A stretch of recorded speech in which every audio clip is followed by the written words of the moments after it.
نحمدہ و نصلی علی رسولہ الکریم اما بعد فاعوذ باللہ من الشیطان الرجیم بسم اللہ الرحمن الرحیم۔ سورہ سجدہ کی آیت نمبر 12 سے آج کے سبق کا آغاز کریں گے۔ رب اشرح لی صدری ویسر لی امری واحلل عقدۃ من لسانی یفقہوا قولی رب زدنی علما رب زدنی علما رب زدنی علما اللہم فقہنا فی الدین اللہم فقہنا فی الدین اللہم فقہنا فی الدین۔ اعوذ باللہ السمیع العلیم من الشیطان الرجیم من ہمزہ ونفخہ ونفثہ۔ وَلَوْ تَرَىٰ إِذَا الْمُجْرِمُونَ نَاكِسُو رُءُوسِهِمْ عِندَ رَبِّهِمْ، اور کاش آپ دیکھیں جب سب جرم کرنے والوں کو سب جھکائے ہوئے ہوں گے اپنے سروں کو اپنے رب کے پاس۔ ربنا ابصرنا،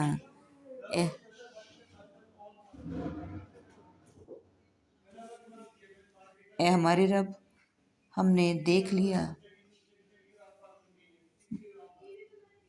وسمعنا فرجینا، اور ہم نے سن لیا، پس تو واپس بھیج دے، نعمل ہم عمل کریں، صالحا انا موقنون، نیک بے شک ہم سب یقین کرنے والے ہیں۔ ولو ترى، اور اگر شئنا ہم چاہتے، لآتینا ہم ضرور دیتے، کل نفس ہداہا ہر نفس کو اس کی ہدایت۔ آیت نمبر 12 عربک کا ورڈ آتینا 13 میں ہے، 12 کو دیکھتے ہیں۔ اور کاش آپ دیکھیں جب مجرم جھکائے ہوئے ہوں گے اپنے سروں کو اپنے رب کے پاس، کہتے ہوں گے اے ہمارے رب ہم نے دیکھ لیا اور ہم نے سن لیا، پس واپس بھیج ہمیں، ہم نیک عمل کریں گے، بے شک ہم یقین کرنے والے ہیں۔ کاش کہ آپ دیکھتے جب کہ گناہ گار لوگ اپنے رب کے سامنے سر جھکائے ہوں گے، کہیں گے اے ہمارے رب ہم نے دیکھ لیا اور سن لیا، اور اب تو ہمیں واپس لوٹا دے، ہم نیک اعمال کریں گے، ہم یقین کرنے والے ہیں۔ یعنی اس کا مطلب یہ ہے کہ اپنے کفر و شرک اور معصیت کی وجہ سے مارے ندامت کے، یعنی جس کی تکذیب کرتے تھے اسے دیکھ لیا، جس کا انکار کرتے تھے اسے سن لیا، یا تیری وعیدوں کی سچائی کو دیکھ لیا اور پیغمبروں کی تصدیق کو سن لیا، لیکن اس وقت کا دیکھنا سننا ان کے کچھ کام نہیں آئے گا۔ لیکن اب یقین کیا تو کس کام کا؟ اب تو اللہ کا عذاب ان پر ثابت ہو چکا جسے بھگتنا ہوگا۔ آیت نمبر 13 اور اگر ہم چاہتے ضرور ہم دیتے ہر نفس کو اس کی ہدایت۔ وَلَكِنْ حَقَّ الْقَوْلُ مِنِّي لَأَمْلَأَنَّ جَهَنَّمَ، لیکن پکی ہو چکی میری طرف سے کہ بلا شبہ ضرور میں بھر دوں گا جہنم کو، من الجنتی جنوں سے، والناس اجمعین اور انسانوں سے سب سے، فذوقوا سو تم چکھو سب، بما نسیتم اس وجہ سے جو تم نے بھلا دیا، لقاء یومکم ھذا ملاقات کو اپنے اس دن کی، انا نسیناکم وذوقوا عذاب الخلد بے شک ہم نے بھلا دیا تمہیں اور تم سب چکھو ہمیشہ کا عذاب، بما کنتم تعملون اس وجہ سے تھے جو تم سب عمل کرتے، انما یؤمن بے شک صرف وہ ایمان لاتا ہے، بآیاتنا ہماری آیات پر، الذین اذا ذکروا بہا جب وہ سب نصیحت کیے جائیں ان آیات کے ساتھ، خروا وہ سب گر پڑتے ہیں، سجدا وسبحوا سجدہ کرتے ہوئے اور وہ سب پاکیزگی بیان کرتے ہیں۔ عربک کا ورڈ دیکھیے، املأن میں بھر دوں گا، خروا تو وہ گر پڑتے ہیں۔ یہ ورڈز ہمارے پاس دو عربک ہیں، باقی سملر اور ریپیٹڈ ورڈز ہیں۔ آیت نمبر 13 ہماری کنٹینیو ہے، اس کا باقی حصہ دیکھ لیتے ہیں۔ اور لیکن پکی ہو چکی بات میری طرف سے کہ بلا شبہ ضرور میں بھر دوں گا جہنم کو جنوں اور انسانوں سے، یعنی دنیا میں، لیکن یہ ہدایت جبری ہوتی جس میں امتحان کی گنجائش ہوتی ہے، یعنی انسانوں کی دو قسموں میں سے جو جہنم میں جانے والے ہیں، ان سے اللہ سبحانہ وتعالیٰ فرما رہے میں جہنم کو بھرنے والی میری بات سچ ہو گئی، یعنی اور جنات میں سے بھی اور انسانوں میں سے جو اللہ کے نافرمان ہوں گے۔ آیت نمبر 14 سو چکھو اس وجہ سے کہ تم نے بھلا دیا اپنے اس دن کی ملاقات کو، بے شک آج ہم نے بھی بھلا دیا تمہیں، اور تم چکھو ہمیشہ کا عذاب اس وجہ سے جو تم عمل کرتے تھے۔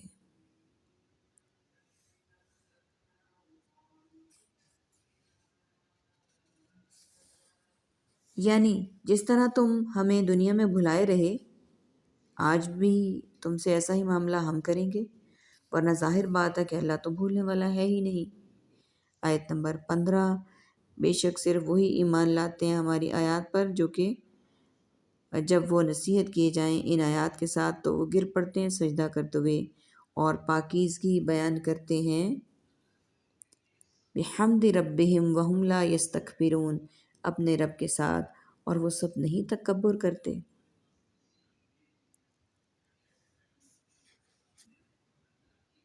یعنی تصدیق کرتے اور اس سے فائدہ اٹھاتے ہیں، یعنی اللہ کی آیات کی تعظیم اور اس کی سطوت و عذاب سے ڈرتے ہوئے، یعنی رب کو ان چیزوں سے پاک قرار دیتے ہیں جو اس کے شان کے لائق نہیں ہیں، اور اس کے ساتھ اس کی نعمتوں پر اس کی حمد کرتے ہیں، جس میں سب سے بڑی اور کامل نعمت ایمان کی ہدایت ہے۔ یعنی وہ اپنے سجدوں میں سبحان اللہ و بحمدہ یا سبحان ربی العالی و بحمدہ وغیرہ کلمات پڑھتے ہیں، یعنی اطاعت کا راستہ اختیار کرتے ہیں، جاہلوں اور کافروں کی طرح تکبر نہیں کرتے، اس لیے کہ اللہ کی عبادت سے تکبر کرنا جہنم میں جانے کا سبب ہے۔ ان الذین یستکبرون عن عبادتی سیدخلون جہنم داخرین، سورہ مومن۔ یقیناً جو لوگ میری عبادت سے خودسری کرتے ہیں وہ عنقریب ذلیل ہو کر جہنم میں پہنچ جائیں گے، اس لیے اہل ایمان کا معاملہ اس کے برعکس ہوتا ہے، وہ اللہ کے سامنے ہر وقت عاجزی، ذلت اور مسکینی اور خشوع و خضوع کا اظہار کرتے ہیں۔ تتجافى جنوبهم عن المضاجع يدعون، جدا رہتے ہیں ان کے پہلو بستروں سے، وہ سب پکارتے ہیں ربهم خوفا وطمعا، اپنے رب کو ڈرتے ہوئے اور طمع کرتے ہوئے، ومما رزقناهم ينفقون، اور اس سے جو ہم نے رزق دیا انہیں وہ سب خرچ کرتے ہیں۔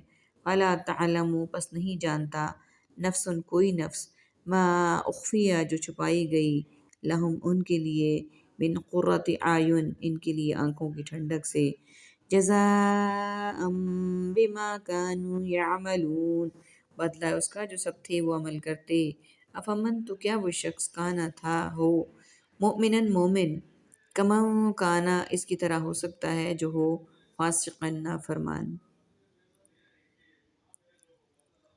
ربی کے ورڈز دیکھیے، تتجافا جدا رہتے ہیں، مضاجی بستروں سے، قرۃ اعین قرۃ ٹھنڈک، یہ ورڈز ہمارے پاس ربی کے ہیں۔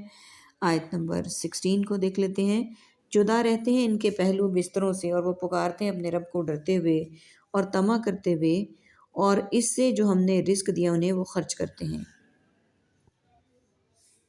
یعنی راتوں کو اٹھ کر نوافل تہجد پڑھتے، توبہ استغفار، تسبیح و تحمید اور دعا و الہا گزاری کرتے ہیں، یعنی اس کی رحمت اور فضل و کرم کی امید بھی رکھتے ہیں، اور ان کے عتاب و غضب اور مواخذہ و عذاب سے ڈرتے ہیں بھی ہیں، محض امید نہیں رکھتے کہ عمل سے بے پرواہ ہو جائیں جیسے بے عمل اور بد عمل لوگوں کا شیوہ ہے، اور نہ عذاب کا اتنا خوف طاری کر لیتے ہیں کہ اللہ کی رحمت سے ہی مایوس ہو جائیں، کہ یہ مایوسی بھی کفر و ضلالت ہے۔ انفاق میں صداقت واجبہ، زکوٰۃ اور عام صدقہ و خیرات دونوں شامل ہے، اہل ایمان دونوں کا حسب استطاعت اہتمام کرتے ہیں۔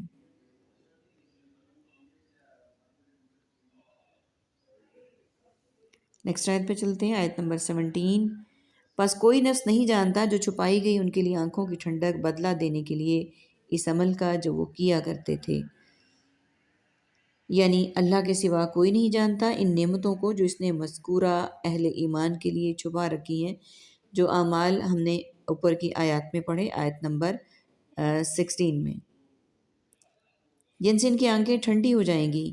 اور اس کی تفسیر میں نبی صلی اللہ علیہ وآلہ وسلم کی یہ حدیث قدسی بیان فرمائی ہے کہ اللہ تعالیٰ فرماتا ہے، میں نے اپنے نیک بندوں کے لیے وہ چیزیں تیار کر رکھی ہیں جو کسی آنکھ نے نہیں دیکھی، کسی کان نے نہیں سنی، نہ کسی انسان کے وہم و گمان میں ان کا گزر ہوا۔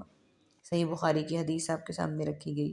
اس سے معلوم ہوا کہ اللہ کی رحمت کا مستحق بننے کے لیے اعمال صالح کا اہتمام ضروری ہے، یعنی صرف ایمان لانا ہی کافی نہیں ہے، اس کے ساتھ اعمال صالح بھی کرنے ہوں گے۔ افمن کان مؤمنا کمن کان فاسقا، تو بھلا کیا وہ شخص مومن ہے اس کی طرح ہو سکتا ہے جو نافرمان ہو؟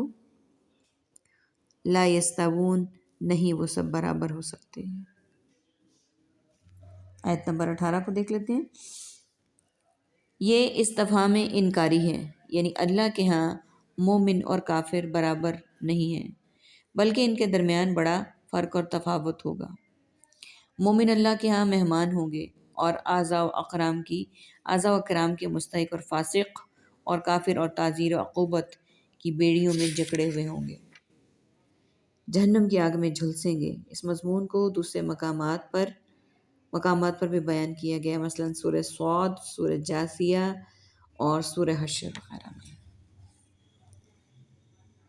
الذین آمنوا وعملوا الصالحات فلہم جنت المأوى نزل بما كانوا يعملون، وہ لوگ جو سب ایمان لائے اور ان سب نے نیک عمل کیے تو ان کے لیے رہنے کے باغات ہیں بطور مہمانی اس کے بدلے جو سب کرتے تھے وہ عمل۔ وَأَمَّا الَّذِينَ فَسَقُوا فَمَأْوَاهُمُ النَّارُ، اور رہے وہ لوگ جن سب نے نافرمانی کی تو ان کا ٹھکانہ آگ ہی ہے۔ كُلَّمَا أَرَادُوا أَن يَخْرُجُوا مِنْهَا أُعِيدُوا، جب کبھی وہ سب ارادہ کریں گے کہ وہ سب نکلیں اس سے تو وہ سب لوٹا دیے جائیں گے، فیہا اس میں، وَقِيلَ لَهُمْ ذُوقُوا عَذَابَ النَّارِ، اور کہا جائے گا تم سب چکھو آگ کا عذاب، الَّذِي كُنتُم بِهِ تُكَذِّبُونَ، اور جو تم تھے سب اس کو تم سب جھٹلایا کرتے، وَلَا نُذِيقَنَّهُمْ، اور بلا شبہ ضرور ہم چکھائیں گے انہیں۔ آیت نمبر 19۔ رہے وہ لوگ جو ایمان لائے اور انہوں نے نیک عمل کیے تو ان کے لیے رہنے کے لیے باغات ہیں بطور مہمانی کے، اس بدلے میں جو وہ عمل کیا کرتے تھے۔ آیت نمبر 20، اور رہے وہ لوگ جنہوں نے نافرمانی کی تو ان کا ٹھکانہ آگ ہی ہے، اور وہ جب کبھی ارادہ کریں گے کہ نکلیں اس سے تو وہ لوٹا دیے جائیں گے اس میں، اور کہا جائے گا ان سے چکھو آگ کا عذاب وہ جس کو تم جھٹلایا کرتے تھے۔ یعنی جہنم کے عذاب کی شدت اور ہولناکی سے گھبرا کر باہر نکلنا چاہیں گے تو فرشتے انہیں پھر جہنم کی گہرائیوں میں دھکیل دیں گے۔ یہ فرشتے کہیں گے یا اللہ تعالیٰ کی طرف سے ندا آئے گی، بہرحال اس میں ایک مکذبین کی ذلت و رسوائی کا جو سامان ہے وہ مخفی نہیں ہے۔ آیت نمبر 21، اور بلا شبہ ضرور ہم چکھائیں گے انہیں من العذاب الادنی، عذاب سے قریب ترین، دون العذاب الاکبر، سب سے بڑے عذاب سے پہلے، لعلہم یرجعون، شاید تاکہ وہ سب لوٹ آئیں۔ ومن اظلم ممن ذکر، اور بڑا ظالم اس سے کون ہوگا جو نصیحت کیا گیا، بآیات ربہ، اس کے رب کی آیات کے ساتھ، ثم اعرض عنہا، پھر اس نے اعراض کیا اس سے، ان من المجرمین منتقمون، یقیناً ہم سب مجرموں سے انتقام لینے والے ہیں۔ دونا عربک کا ورڈ ہے، پہلے اس میں استعمال ہوا ہے آیت میں۔ آیت نمبر 19 ہماری کنٹینیو ہے، قریب ترین عذاب سے، سب سے بڑے عذاب سے پہلے، تاکہ وہ سب لوٹ آئیں ہماری طرف۔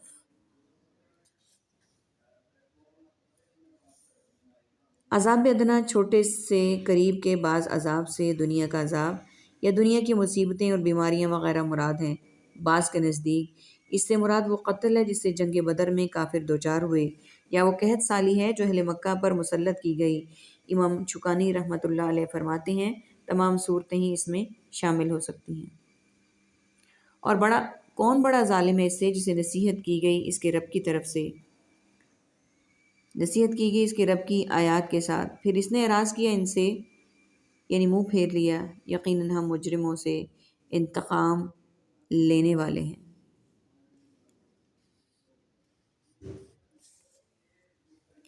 بعض کے نزدیک اس سے مراد وہ قتل ہے جسے جنگ بدر میں کافر دوچار ہوئے، یا وہ قحط سالی ہے جو اہل مکہ پر مسلط کی گئی تھی۔ امام شوکانی رحمۃ اللہ علیہ فرماتی ہیں اس میں تمام صورتیں شامل ہو سکتی ہیں۔ یہ آخرت کے بڑے عذاب سے پہلے چھوٹے عذاب بھیجنے کی علت ہے، شاید وہ کفر و شرک اور معصیت سے باز آ جائیں۔ یعنی اللہ کی آیتیں سن کر جو ایمان اور اطاعت کی موجب ہیں، جو شخص اس کی جگہ اعراض کرتا ہے یعنی منہ پھیر لیتا ہے، اس سے بڑا ظالم کون ہے؟ یعنی یہی سب سے بڑے ظالم ہیں۔ اللہ تعالیٰ ہمیں ایسی روش اختیار کرنے سے بچائے، اور جو ہم نے ابھی پچھلی آیات میں پڑھا اہل ایمان کی خصوصیات، ان کی کوالٹیز، ان کے انعام، اللہ تعالیٰ ہمیں اس کا مستحق قرار دے۔ آمین یا رب العالمین۔ وآخر دعوانا ان الحمد للہ رب العالمین۔ سبحانک اللہم وبحمدک، نشہد ان لا الہ الا انت، نستغفرک ونتوب الیک۔ السلام علیکم ورحمۃ اللہ وبرکاتہ۔